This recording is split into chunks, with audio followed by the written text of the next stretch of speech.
Hello, Yo fam. My name is Devin Long. I'm your host for Caldwell Courtside, joined by my co-host, Michaela Frias. Today, we're joined by Yotes soccer player Gianna Yslava. Gianna, welcome to the show. Tell us a little bit about yourself, how you got to see the vibe, and what your recruiting process was like. So, my name's Gianna. I'm a junior here on the women's soccer team, and I'm a psychology major. I'm from San Jose, California, born and raised. This is the first time I've ever moved, so just starting out college, it's the first time I've ever moved to a different state, lived on my own. You kind of touched on that. This was your first time moving, so how was that transition from living in California to moving up here? Okay, I think the biggest thing was the snow, and I know a lot of people say it's not that big of a deal and it's just a little bit of snow, but that was one of the big transitions for me. And also, I'm a big homebody, so missing my family was one thing that I struggled with too. But my parents come to every single game that they can, and it's been a really big help for me. So, Nice. And as an athlete, you're a soccer player. What's your biggest inspiration when it comes to being an athlete? I would say I don't have one specific inspiration, but I think just as a little girl growing up in women's sports and women's soccer, just paying attention to those like role models like Abby Wambach or Alex Morgan, just those kind of generic women's soccer players, professional athletes that have paved the way for women's sports. I think those are always some that I've looked up to as a little girl. And then I think as I've gotten older, it's not necessarily those specific women's soccer players, but more now that I'm an adult and playing at this high level, it's more just trying to do the best that I can and achieve every goal that I have for that little girl that started it all. So, yeah, absolutely. That's super important to keep in mind as you keep going. So tell us a little bit about how you've kind of taken those inspirations and portrayed them in your own kind of form of playing soccer here at the college and before when you're still in high school. I think growing up, it's always women's sports hasn't been highlighted. So I think as I was younger, it was just kind of paying attention to those transitions of women's sports and kind of how everything has become bigger in women's sports. So I think that has always encouraged me throughout my career, and especially now it has gotten so much bigger, and the new women's league is huge and everyone is watching it, everyone's paying attention to it. So I think that's something that's super important and something that kind of has motivated myself as well as probably others on my team and others at different levels. And now it's just kind of playing for myself and knowing that I have all this skill and all this ability and being able to portray it and show it on the field and just kind of do what I started and just develop over time. And I think that's one of the biggest things that I've learned is just kind of taking the skill and the impact that I had when I was younger, taking it to now and just how I've transitioned. Yeah, absolutely. Being on the women's soccer team, tell us more about the team. What's the team dynamic like? What's the camaraderie like off the field and off the field? I feel like this sounds super cliche and everyone's going to tell you that they're friends on and off the field, but I think it is very true with us. And from my freshman year to now, coming in, I think that is one of the biggest things that has helped with our success. We are genuinely all friends on and off the field and want to hang out with each other,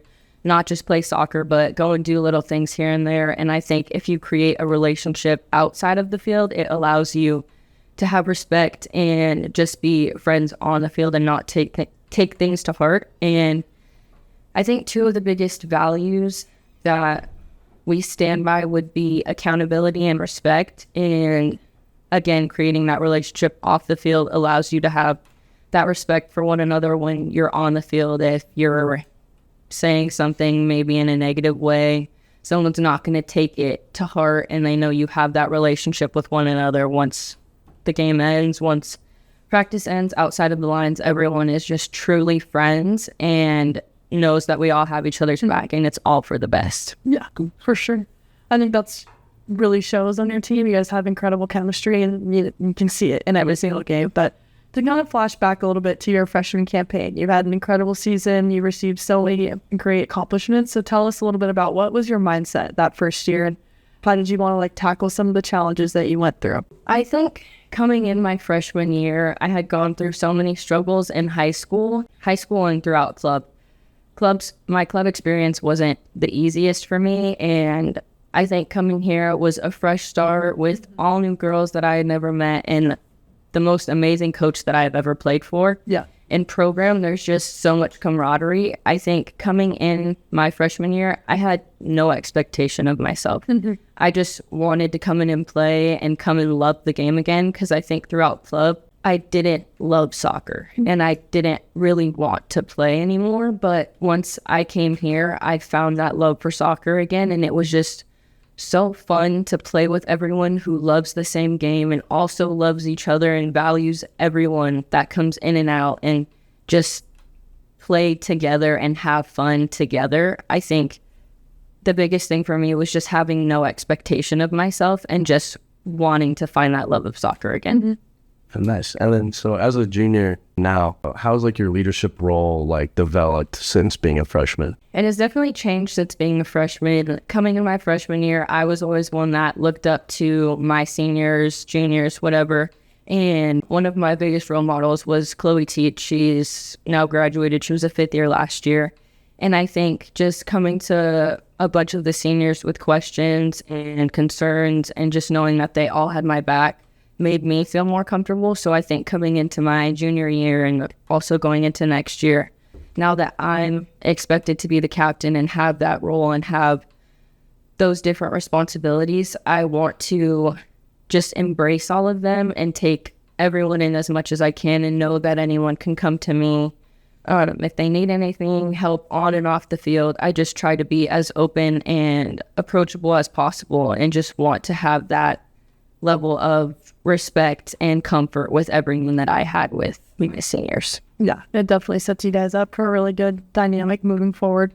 And as you guys have kind of started, made your way through conference and had a lot of success, tell us a little bit of how you guys are going to transition for the conference tournament and those kinds of, because it's kind of a new season. So tell us a little bit about what their approach is there. The biggest thing that we have all came to one conclusion with is it's us against us, and we are the best team in this conference, and we're just trying to prove that day in and day out and keep that high level all the time. I think that's one of the biggest things that we've struggled with, is trying to stay consistent for 90 minutes, because the game is so long and we've only hit about 45 minutes here or 20 minutes here, and it just hasn't fully been consistent. We haven't been able to put together a full 90 minutes at once. And I think that is really something we're struggling with. But I think once we hit conference tournament, knowing that the stakes are higher and we want to maintain this record, maintain our ability to move up and hopefully reach the top 10 and set ourselves up for success when we hit the national tournament,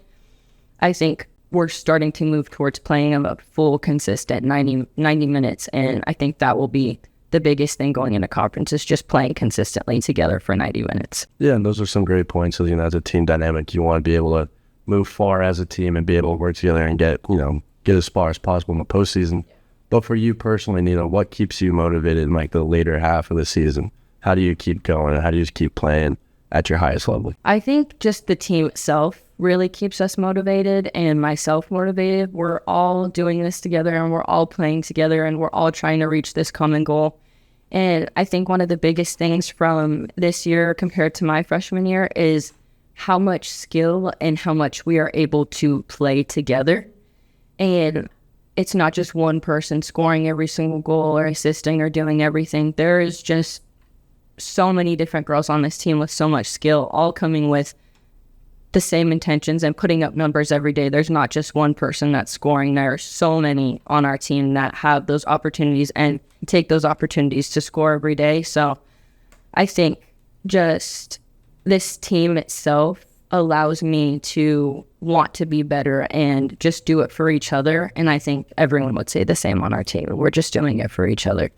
I would also say that just the school itself, I have never been somewhere with so many people that care about you and genuinely want to see you succeed. I'll be walking to class and I'll see a professor or the president or a former classmate, anything like that, and they ask how the weekend went, and they genuinely want to know how the game went. So I think that's something different that I've never been a part of, and it really, really shines and helps us grow when we're away at tournaments and national tournaments and things like that. And kind of to touch on the national tournament as well, we got to talk about some of the losses to Kaiser in the past. How do you take those losses and kind of change what didn't go the way you guys wanted and adapt and hopefully not have those same, instances moving forward and try to learn from it? Yeah, so the last couple years we've come up short, and I think our biggest goal is to finally reach the final site and make it there, because my freshman year and last year we've made it through the first round and the second round of the tournament, and we just haven't reached the final site. And I think last year we really struggled with how it was us that was the issue and not our opponent.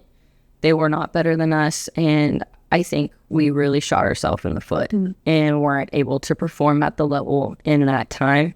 So I think just going into this year, we need to just be consistent and put everything out there and pretend like it's going to be our last game every single time we play. Absolutely. Yeah, I totally understand what it's like to lose the Calvin team in the national playoff, especially. But that's the standard that we have at the school. I think that's super cool. We have teams, consistently competing at that national level, and you've already kind of touched on it. But as a team this year, aside from championship success, what other success are you looking for on the team? Other success, I think, yes, our end goal is to make it to the national tournament, but I think knowing what this group has done and over the course of the years, how much it has evolved and how much we have grown as a team, I think is the most important thing for us to highlight. We have never been this highly ranked since I've been here and probably forever. So I think it's just appreciating and really recognizing all the work that we've put in. I think that's the biggest thing, in knowing what we've accomplished and being able to appreciate that and not kind of dwell on that final thing. I think just knowing what we've accomplished is really important. And for you specifically, kind of looking ahead into this year and into your last year, next year, what are you wanting to take the most out of these next 2 years? I think just the team itself. I've never been a part of such an amazing team that all just wants the same goal, and we're not individualized. We all play together and we're all playing to this common goal. I think the relationships that I've made are something that I'm going to carry forever, and I'm still going to continue to talk to these girls for the rest of my life. And I think just my biggest takeaway will be the relationships that I've made here on the team as well as throughout the school. So that's the biggest thing. So you talked about your journey with us about, from high school, club soccer, and now that you're a college athlete, what advice would you give, prospecting seniors looking to play college sports or any other student athlete looking to play at the next level? I would say know your goals and just appreciate every little moment like it's going to be your last, and put everything out there whenever you step on the field. Just putting your best foot forward will set you up for success, and just loving the game takes you so far, and just being able to appreciate those little moments. Well, thank you so much, Gianna, for coming in and talking with us. We really appreciate getting to look at your guys' season and look ahead. We hope to see so much success in the near future. Thank you guys for having me. Yes. Thank you, Yotes fan, for tuning in to another episode. We hope to see you again soon.